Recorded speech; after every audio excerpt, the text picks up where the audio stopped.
మీరు మాట్లాడింది ఒక బిట్టర్ ఫ్యాక్ట్ అండి. ఎందుకంటే అది వాస్తవం, కానీ యాక్సెప్ట్ చేయడానికి కొంతమందికి ఇబ్బందిగా ఉండొచ్చు. ఎందుకంటే గతంలో కూడా ఒక టీవీ డిబేట్లో ఒక పెద్దాయన ఇదే మాట అంటే, హిందువులలో మత గ్రంథాలు ఎంతమందికి ఉంటాయని అడిగితే చాలా మంది ఫీల్ అయ్యారు. బట్ వాస్తవం మనం ఒప్పుకోవాలి, ఒప్పుకున్నప్పుడే మనం సరి చేసుకోగలుగుతాం. ఎందుకంటే రోగం వచ్చినప్పుడు డాక్టర్ దగ్గరికి వెళ్తేనే డాక్టర్ ఏదన్నా మెడిసిన్ ఇవ్వగలుగుతాడు. రోగం పెట్టుకుని లోపలే డాక్టర్ దగ్గరికి వెళ్ళడానికి ఇబ్బంది పడి మనం ఆగిపోయాం అనుకోండి, లోపల మనమే కుళ్ళిపోతాం, మనమే నష్టపోతాం. ఈ రోజున ప్రతి హిందూ ఇంటికి ధర్మ గ్రంథాలు చేరాలి, చేర్చే ప్రయత్నం చాలా మంది మొదలుపెట్టారు, జరుగుతూ ఉంది. కానీ వాస్తవం ఏంటి అంటే, ఈ రోజున ప్రతి హిందువుకి మత గ్రంథాలు ఇంట్లో ఉన్నా లేకపోయినా మతిలో మాత్రం ఖచ్చితంగా సనాతన ధర్మం ఉంటుంది.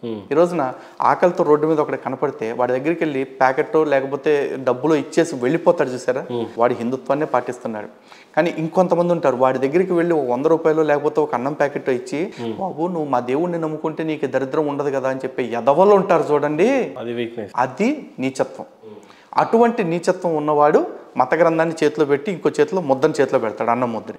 కానీ హిందువులు ఏనాడు అట్లాంటివి చేయరండి. కర్మణ్యేవాధికారస్తే మా ఫలేషు కదాచన మా కర్మ ఫలహేతుర్భు మాతో సంగోష్ఠ కర్మని. ఇది ప్రతి హిందువు మనసులో ఉంటుంది. నేను చేయాల్సిన కర్మ నేను చేయటం మాత్రమే నా పని. ఆ తర్వాత దానికి ఏ ఫలితం వస్తుంది, లేకపోతే వాడు దాన్ని తిన్నాడా పారేసిండా ఇవన్నీ పట్టించుకోవటం మన పని కాదు. ఇంకోటి లలిత్ గారు, మీకు కొన్ని ఇంటర్వ్యూలు చూసినప్పుడు కింద కమెంట్స్ చూశాను నేను. మీరు హిందుత్వ గురించి ధర్మం గురించి మాట్లాడి పోరాడుతున్నప్పుడు, డిబేట్ చేస్తున్నప్పుడు కొంతమంది చాలా ప్రొఫెషనల్గా మనకు ఫేస్బుక్లో అలా ప్రొఫైల్ కూడా ఈజీగా తెలిసిపోతూ ఉంటాయి. వాళ్ళు కమెంట్ మీ గురించి ఏం రాశానంటే, ఈ రోజుల్లో హిందుత్వం లేదు, ముస్లిం లేదు, వీడి కోసమే చేస్తున్నాడు తప్పితే కానీ వీడికి ఇంకో పని లేదు, ఈ హిందుత్వం గురించి మాట్లాడడానికి తప్పితే వీడికి ఇంకో పని లేదు. సో ఇది ఒక మార్గం ఎంచుకున్నాడు, అది సంపాదనకో లేకపోతే పబ్లిసిటీ గురించో ఇంకేదో అనుకున్నా. అలాంటి వాళ్ళకి ఏం చెప్తారు? చాలా మంది భారతదేశంలో అటువంటి వాళ్ళు ఉన్నారండి. Conveniently escaping batch. వీళ్ళందరికీ తెలుసు, పిల్లి ఏమనుకుంటుందంటే తన కళ్ళు మూసుకుని పాలు తాగుతూ నన్ను ఎవరో చూడట్లేదు అనుకుంటుందంట. ఈ సెక్యులర్ బ్యాచ్ కూడా అంతే. ఈరోజు ఇదే దేశంలో లవ్ జిహాదులు నడుస్తుందని చెప్పేసి తెలుసు. ఎందుకంటే హాదియా కేసు నుంచి నిన్న మొన్నటి రేఖా కేసు దాకా చూసుకుంటే, లేదు శ్రద్ధా వాకర్ దాకా చూసుకుంటే, దాదాపు 10,000 లవ్ జిహాదీ కేసులు ఒక కేరళ ప్లస్ సౌత్ ఇండియాలోనే జరిగాయి. ఇది అఫీషియల్గా కేరళ కోర్టు చెప్పింది. 8,800 కేసులు, మిగతా కేసులన్నీ కూడా తమిళనాడు, ఆంధ్ర, కర్ణాటక, కేరళ వీటిలో చెప్తా ఉన్నాము. ఇవే 10,000 కేసులు జరిగినాయి. అవి జరుగుతున్నాయని తెలుసు.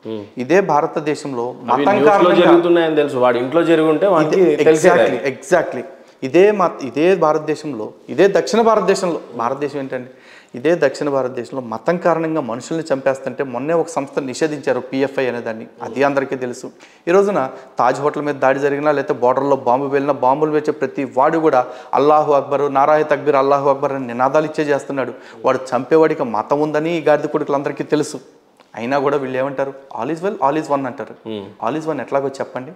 భగవద్గీతలో నేను చెప్తున్నా, ఛాలెంజ్ చేసి చెప్తున్నా ప్రతి ఒక్కడికి, నన్ను పూజించట్లేదు కాబట్టి, నా మతం కాదు కాబట్టి ఈయన్ని నరికే అని చెప్పేసి కృష్ణుడు ఎవరికైనా చెప్పాడా?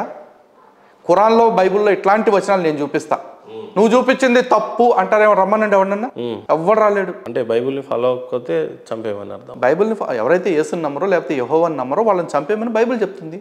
ఎవరైతే అల్లాహ్ని నమ్మరో, మహమ్మద్ ప్రవక్తని అంతిమ దైవ ప్రవక్తగా లేకపోతే ఖురాన్ అంతిమ దైవ గ్రంథంగా అంగీకరించరో వాళ్ళని నరికేమని ఖురాన్ చెప్తా ఉంది. ఎందుకు చెప్తుంది? ఈరోజు బైబుల్లో చాలా క్లియర్గా ఉంది. హిందుత్వంలో కుల వివక్ష ఉంది. మీ ఆడపిల్లలను మా ఇంటికి ఇస్తారని అడుగుతారు. నేను మిమ్మల్ని అడుగుతాను, నన్ను క్రిస్టియన్స్లో ఎవరినైనా సరే, మీ బైబుల్ ప్రకారం ప్రాక్టీస్ చేస్తుంటే కనుక బైబుల్లో క్లియర్గా ఉంది, నీ దేవుణ్ణి పూజించిన వాడికి నీ ఇంటి ఆడపిల్లని వద్దు, ఆ ఇంటి నుంచి నువ్వు మగవాడిని తెచ్చుకోవద్దు అని చెప్పేసి ఉంది. ఖురాన్లో కూడా క్లియర్గా ఉంది. అవిశ్వాసురాలైన ఒక స్త్రీని తెచ్చుకోవటం కంటే విశ్వాసురాలైన ఒక బానిస స్త్రీ ఎంతో మేలు అని చెప్పేసి చెప్తాడు. ఎందుకు మీకు అంత మతపిచ్చ? మరి మీ అందరిది సెక్యులరిజమా? నాదొక్కడిది మతపిచ్చ. నా మతంలో ఉన్న మతోన్మాదం ఏంటో ఎవరు చెప్తారు రండి. నేను ఓపెన్ గా డిబేట్ గా ఆహ్వానిస్తున్నా అండి, సిగ్నేచర్ స్టూడియో ద్వారా. మీకు అంగీకారం అయితే గనక ఎవరు మత గ్రంథాలు మతోన్మాదాన్ని ప్రేరేపిస్తున్నాయి? నేను చెప్తున్నా, హిందూ గ్రంథాలు 1,000, 1,00,000, 10 లక్షలు అంటారు వీళ్ళు. మీ ఇష్టం వచ్చిన గ్రంథాలు తెచ్చుకోండి. ఇప్పుడు మీ ఇష్టం వచ్చిన గ్రంథాలు తీసుకురండి, హిందూ గ్రంథాలు. నేను ఒక ఖురాన్, ఒక బైబిల్ తీసుకొస్తా. ఖురాన్లో మతోన్మాదాన్ని ప్రేరేపించే అంశాలు ఒక్కటున్నా సరే మీరు ఖురాన్ని విడిచిపెట్టేయాలి. బైబుల్లో మతోన్మాదాన్ని ప్రేరేపించే అంశాలు ఉంటే బైబుల్ని విడిచిపెట్టేయాలి మీరు. హిందూ గ్రంథాల్లో మతోన్మాదాన్ని ప్రేరేపించే అంశాలు ఉంటే మీరు ఎన్ని గ్రంథాలు చూపిస్తే అన్ని గ్రంథాలను నేను విడిచిపెట్టేటివి కాదు, ఆ గ్రంథాలకు వ్యతిరేకంగా ప్రచారం చేస్తా. ఇగో ఈ హిందూ గ్రంథాలు మతోన్మాదాన్ని ప్రోత్సహిస్తున్నాయి కాబట్టి వీటిని విడిచిపెట్టండి అని నేను చెప్తా. ఎవడన్నా ఛాలెంజ్కి వస్తాడేమో రమ్మనండి, సవాల్. మరి ఇదే భారతదేశంలో ఒకవైపు ధర్మాన్ని స్థాపిస్తున్నారు అనుకుందాం. నరేంద్ర మోడీ గారు ఆ టెంపుల్ని కట్టి దాని మీద వేలాది కోట్లు ఖర్చు పెట్టేశారని చెప్పేసి ఇదే మన హిందువులే కదా దాన్ని చెప్పి వ్యతిరేకిస్తున్నారు. అలాంటి వాళ్ళకి ఏం చెప్తారు? మరి ఒకటండి, మురిగే కుక్క చాలా ఉంటాయి రోడ్ల మీద. మురిగే ప్రతి కుక్కని చూసి మనం కూడా తిరిగి మొరగంగా దాని మీద ముందుకెళ్ళిపోతాం. లేకపోతే బాగా విసిగిస్తుంటే ఓ రాయి పెట్టో కర్ర పెట్టో నడ్డి ఎరగొడతాం. ఇప్పుడు మాట్లాడే బ్యాచ్ అందరికీ కూడా అటువంటి సమాధానం చెప్పాల్సిన సమయం వచ్చింది. ఎందుకంటే వాళ్ళని కుక్కలు అనుకుని వదిలేయాల్సిన స్టేజ్ దాటిపోయారు వాళ్ళు. ఎందుకంటే ఆ కుక్కలు అన్నం పెట్టిన చేతిని కరిచే స్థాయికి వచ్చేసాయి. ఎందుకంటే ఈ రోజున దేవాలయం కట్టుకుంటున్నాం. కట్టుకుంటున్నాం అంటే ఎవడమ్మ మొగుడు సొమ్ముతో కట్టుకుంటున్నాం? కలియుగంలోనే అతిపెద్ద క్రౌడ్ ఫండింగ్ చేసుకుని హిందువులమైన మేము మనస్ఫూర్తిగా మా స్వామికి మేము ఇచ్చుకుంటే 5,000 కోట్లు జమ అయితే దానిలో దాదాపు 1,500 కోట్లతోటి ఆలయం నిర్మాణం కావచ్చు, లేకపోతే ఆలయం యొక్క మెయింటెనెన్స్కి సంబంధించి ప్రారంభోత్సవానికి సంబంధించి అన్ని ఖర్చులకి పెట్టుకున్నాం. ఇంకా 3,500 ఆలయం పేరు మీద ఫిక్స్డ్లో కూడా పెట్టుకుంటున్నాం. మా ఆలయం సెల్ఫ్ సస్టైన్డ్గా ఉండాలి అని చెప్పేసి. ఇందులో ప్రభుత్వం పైసా, రాష్ట్ర ప్రభుత్వం కానీ కేంద్ర ప్రభుత్వాలు కానీ ఏమన్నా ఒక పైసా ఇచ్చాయా? ఎవడు ఇవ్వలేదుగా. ప్రజల పన్నుల్లో నుంచి ₹1 మేము తీసుకున్నామా? ఏం తీసుకోలేదుగా. మరి ఎందుకు మురుగుతున్నారు కుక్కలు మురిగినట్టు? వీళ్ళు అంటారు మాకు గుడొద్దు, మాకు హాస్పిటల్ కావాలని చెప్పేసి. కట్టుకోండిరా మీరు, హాస్పిటల్ కట్టుకోండి. ఎవడొద్దన్నాడు? నువ్వు హాస్పిటల్ కట్టుకోవాలనుకున్నప్పుడు దానికి డబ్బులు కావాలన్నప్పుడు నువ్వు ఫస్ట్ ఏం చేయాలి? మైనారిటీ వెల్ఫేర్ స్కీమ్స్లో భాగంగా మేము చర్చిలు కట్టుకోవటానికి, మసీదులు కట్టుకోవటానికి, షాదీఖానాలు కట్టుకోవటానికి ప్రభుత్వాలు డబ్బులు ఇస్తున్నాయే. మాకు అలా డబ్బులు వద్దు, మాకు ఈ మతపరమైన కట్టడాలు కట్టుకోవటానికి మేము కట్టుకుంటాం, మాకు మీరు హాస్పిటల్ కట్టివ్వండి, బళ్ళు కట్టివ్వండి అని చెప్పేసి అడగండి. లేదు ఇంకా ఎక్కువ మీకు అడగాలి అనిపిస్తే కనుక మేము హజ్ యాత్ర పోవటానికి సబ్సిడీలు అడుగుతున్నారే, ఆ సబ్సిడీలు వదిలేయండి. హోలీ ల్యాండ్స్ పోవాలని చెప్పి సబ్సిడీలు అడుగుతున్నారా, ఆ సబ్సిడీలు విడిచిపెట్టేయండి. ఇవన్నీ ప్రజల డబ్బు, ఇందులో అన్ని మతాల వాళ్ళ డబ్బు ఉంది, మాకు మాత్రమే దోచిపెడతాం ఎట్లా అని చెప్పేసి అడగండి. అప్పుడు మేము కూడా మాట్లాడాం. కానీ ఇక్కడ మేము వేసుకున్న డబ్బుల్లోంచి మా విషయాల్లోకి తలదూచి మీరు మాట్లాడితే మాత్రం మక్కెలు ఎరగతంతం. ఇందులో నాస్తికుడు డబ్బు లేదు, క్రాస్తికుడు డబ్బు లేదు, లేకపోతే ఇస్లామిక్ వాది డబ్బు లేదు. ఇందులో రాముని నమ్మిన వాళ్ళ డబ్బులు ఉన్నాయి. రాజ్యాంగ పరంగా ఇప్పుడు కాన్స్టిట్యూషన్లో చూసినట్లయితే మత మార్పిడి చేయొచ్చా అండి? లేదండి. మరి మత మార్పిడిలు బహిరంగంగా ఇన్ని జరుగుతున్నాయి, వాటి పరిస్థితి ఏంటి? మత స్వాతంత్రపు ఆర్టికల్ ఏదైతే ఉందో, మత స్వేచ్ఛ, స్వాతంత్రం కాదు, మత స్వేచ్ఛ ఆర్టికల్ ఏదైతే ఉందో దాన్ని పూర్తిగా కూడా వీళ్ళు అవగాహన చేసుకోకపోవటం. ఈ సెక్యులర్ ప్రభుత్వాలుగా చెప్పుకునే రాజకీయ పార్టీలు ఎవరైతే ఉన్నారో వీళ్ళు మత స్వాతంత్రాన్ని సరిగా నిర్వచించకపోవటం, సరిగా వాళ్ళు అమలు చేయకపోవటం వల్ల ఈ దరిద్రాలన్నీ వస్తూ ఉన్నాయి. ఈ రోజున ఆర్టికల్ 25 చాలా క్లియర్గా చెప్తా ఉంది. భారతదేశపు చట్టాల ప్రకారం నీకు నచ్చిన మతాన్ని పాటించుకోవచ్చు, ప్రకటించుకోవచ్చు, ప్రచారం కూడా చేసుకోవచ్చు. Practice, preach, profess. బట్ ఎలా? ప్రతి ఆర్టికల్ వెనకాల కూడా, ప్రతి రైట్ వెనకాల కూడా రీజనబుల్ రెస్ట్రిక్షన్స్ అని చెప్పేసి అదే రాజ్యాంగం చెప్తుంది. సహేతుకమైన నియంత్రణలు. ఆ రీజనబుల్ రెస్ట్రిక్షన్స్లో భాగంగా health, public order, morality, freedom దీనిలోనే చెప్తున్నారు. Health, public order, morality and consciousness. అంటే నాకు నీ మతం గురించి తెలుసుకోవాలనుకున్నప్పుడు నేను నీ దగ్గరికి వచ్చి బాబు నీ మతం గురించి చెప్పు అంటే నువ్వు చెప్పు.